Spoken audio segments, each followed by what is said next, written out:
한 절씩 교독하시고 마지막은 함께 읽겠습니다.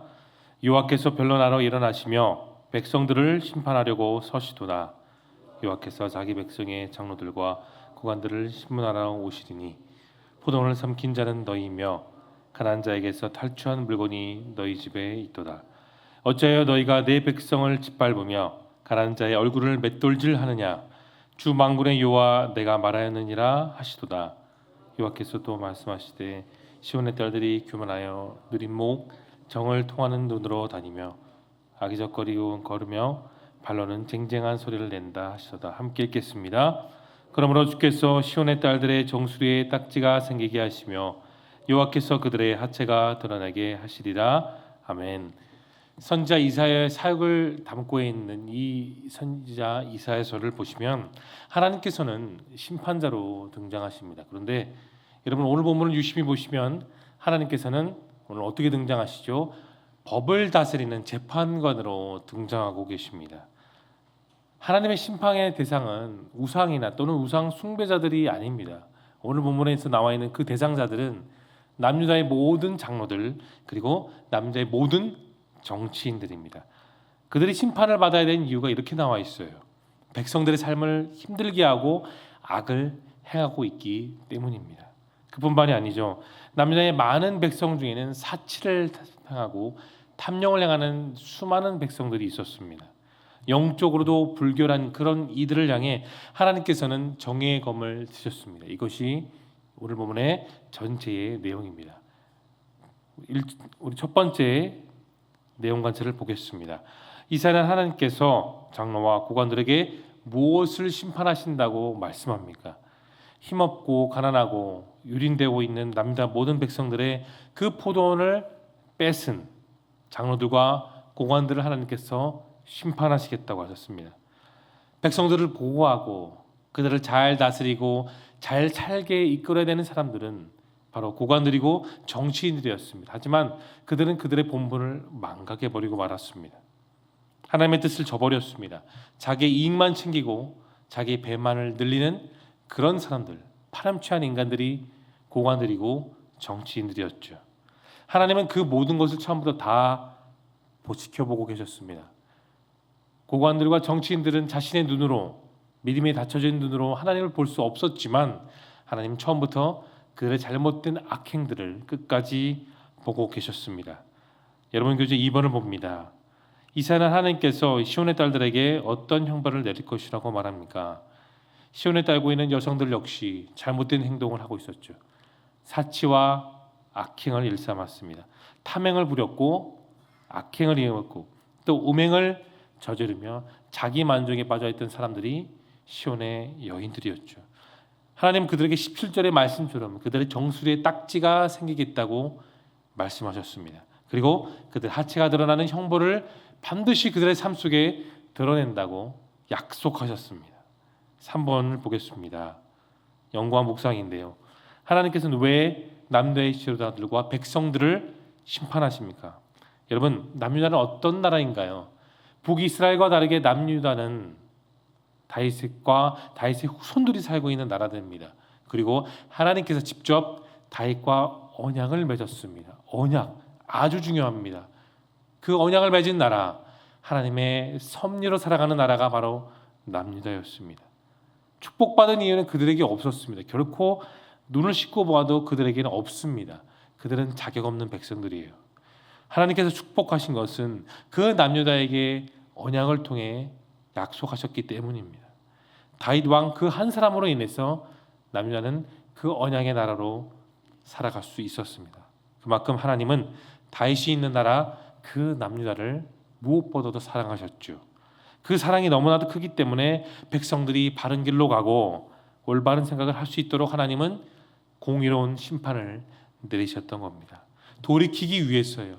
오늘 주제의 말씀처럼 잘못된 길로 가는 그 백성들이 다시 돌아오게 하시기 위해 하나님은 심판하셨습니다. 사랑하는 성도 여러분, 의로운 자에게 있어서 하나님의 심판은 축복이 됩니다. 의가 되고 소망이 되고 우리가 다시 바라볼 수 있는 유일한 빛이 됩니다. 그러나 악인들은 돌이킬 수 없는 악몽일 수밖에 없어요. 그러기에 악인들은 심판을 참 신앙이라고 생각하지 않습니다. 미신이라고 치부하고 받아들이지 않지만 의를 위해 고난을 받고 하나님의 사랑을 통해 그런 헌신하는 사람들에게 있어서 하나님의 의로운 심판은 무엇보다 중요한 소망이 되고 가장 빛이 됩니다. 계속 바라볼 소망이 되죠. 또한 기쁨이 됩니다. 하나님은 심판의 하나님이십니다. 그런 의로우시기 때문에 그래서 이 땅 가운데 심판하셔야 합니다.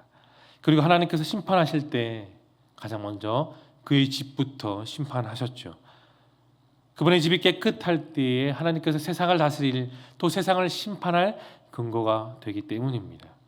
그러나 어디까지 하나님은 사랑하시기 때문에 심판하셨습니다. 여러분 생각해 보십시오. 여러분의 소중한 자녀들을 어떻게 키우셨습니까? 여러분의 그 자녀들이 하고 싶은 대로 막 키우셨습니까? 아이들이 원하는 대로 방치하고 그래 너 마음대로 살라고 그렇게 키우셨습니까? 아니죠. 하나님의 말씀에 따라 가르치시고 때로는 호닥의 말을 침도하시고 사랑의 매를 드심으로 여러분의 자녀들이 지금껏 훌륭하게 잘 자라고 있는 건 아니겠습니까? 왜 그런 방법을 여러분 사용하셨나요? 수많은 방법 가운데 왜 그런 방법을 여러분이 고집하셨습니까? 여러분의 서로가 소중한 자녀들을 정말로 사랑하셨기 때문 아니겠습니까? 바른 생각을 가지고 바른 인생을 살기 위해 여러분은 사랑의 매를 드시고 하나님의 말씀대로 양육하셨습니다. 하나님도 마찬가지입니다. 누구보다도 사랑하는 그 남유다의 백성들이 더 잘 살고 더 바르게 살고 더 하나님의 뜻을 붙들고 살아갈 수 있게 하기 위해 하나님은 말씀으로 징계하셨습니다. 돌이키는 백성에게 그런 사람들에게 하나님 도움 없는 회복을 안겨주실 줄로 믿으시기를 축복합니다. 느낀 점을 보겠습니다. 하나님께서는 심판과 형벌을 통해서라도 자기 백성이 돌이키기 원하시다는 그 사실에서 여러분 무엇을 느끼십니까? 돌이키는 회개는 여러분 나중에 내가 특별한 날에 회개했다고 하는 것이 아닙니다. 지금 당장 할 일이 많아서 하나님 저는 할 일이 오늘 너무나도 많으니 특별한 날에 회개하겠습니다라고 고백하는 것도 잘못된 것이죠. 사람들은 자주 오늘 해야 될 일들을 미루기도 합니다. 그러나 다음 순간 우리는 이 세상에 없을 수도 있다는 것을 여러분 기억하십시오. 그러므로 지금 이 순간 바로 지금 당장 우리는 우리의 마음을 하나님께 집중하고 돌이킬 때가 바로 오늘입니다. 하나님께서는 심판과 형벌을 가지고 백성들을 셀 수 없이 다그치셨습니다. 어느 목사님의 딸이 있었습니다. 안 믿는 남자와 연애했죠. 아버지 되는 그 목사님은 눈물로써 호소하고 듣고 말렸지만 그 딸은 아버지 말을 듣지 않고 결국은 아버지를 떠나 그렇게 살았습니다. 그 후 10년 동안 그녀는 자기 마음대로 살았습니다. 물론 교회도 다니지 않았죠. 그런데 그녀에게는 한 명의 외아들이 있었습니다. 그녀의 아들이 너무나도 아팠지만 그녀는 주님을 찾지 않고 말씀대로 살지 않았습니다. 결국 그 아들이 죽자 그녀는 나중에 그 집 근처에 있는 교회에 가서 새벽에 기도하고 결국 그 목사님께 자신의 인생을 호소했다고 합니다. 하나님께서 어찌 이럴 수 있을까요? 라는 그런 말에 회개하지 않고 오히려 원망했다고 하죠. 그 교회 목사님은 위로할 수도 있고 다그칠 수도 있었지만 이렇게 말을 했습니다. 당신 같은 사람이 그 정도 고난을 받아서 결국은 10년 만에 하나님께 돌아온 것 아니겠습니까? 라고 신중하게 꾸짖었습니다. 그 정도가 아니고 당신이 제 발로 교회를 찾아오지 않는데 하나님이 무엇을 원하실까요? 그렇게 말했다고 합니다. 그 여인은 그제서야 무릎을 꿇고 눈물로 회개했다고 합니다. 여러분 돌이킴이 없으면 회복조차 없습니다. 돌이키지 않으면 내 인생의 출구도 없고 돌이키지 않으면 내 인생의 바른 길은 바르게 보이지 않습니다. 내가 회개하지 않고는 다른 사람을 회개시킬 수도 없습니다. 회개한 사람의 깊은 삶 속에는 하나님의 충만한 은혜가 있고 소망이 있고 기쁨이 있는 줄 여러분 믿으시기를 소망합니다. 여러분이 잘 아시는 성 어거스틴 그는 분명히 방탕한 삶을 살았습니다. 그의 역사에도 기록이 되어 있죠. 그러나 하나님 말씀을 바르게 믿고 그가 온전히 회개한 뒤에 정말 성자로서 말씀대로 끝까지 그 말씀을 붙들고 살아가는 위대한 사람이 되었습니다. 마틴 루터도 자신의 죄를 깨닫고 졸도하기까지 심각한 회개 속에 그는 끝까지 회개하며 살았습니다. 우리가 잘 아는 시편 51편 17절의 말씀이 있죠. 하나님께서 구하시는 제사는 상한 심령이라 하나님이여 상하고 토기하는 마음을 주께서 멸시하지 않으시리라. 다윗은 그렇게 고백했습니다.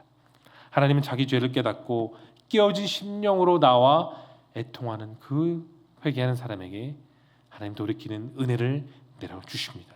우리 모두가 그런 삶이 되기를 소망합니다. 적용을 보겠습니다. 겉만 화려할 뿐 실상은 수치스러운 모습을 하고 있는 내 삶의 영역은 무엇입니까?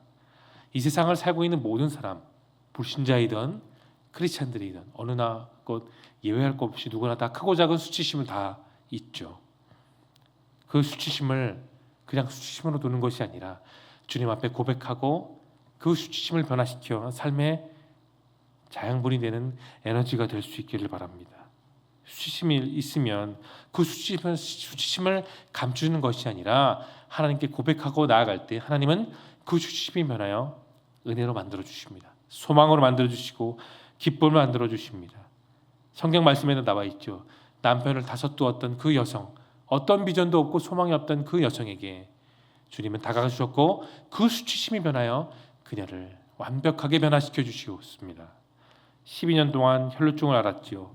그 수치심 속에 살았던 그 여인의 주님의 옷자락을 만졌을 때 그 여인은 완벽하게 변화된 새로운 여성으로 기쁨으로 살아가게 되었습니다.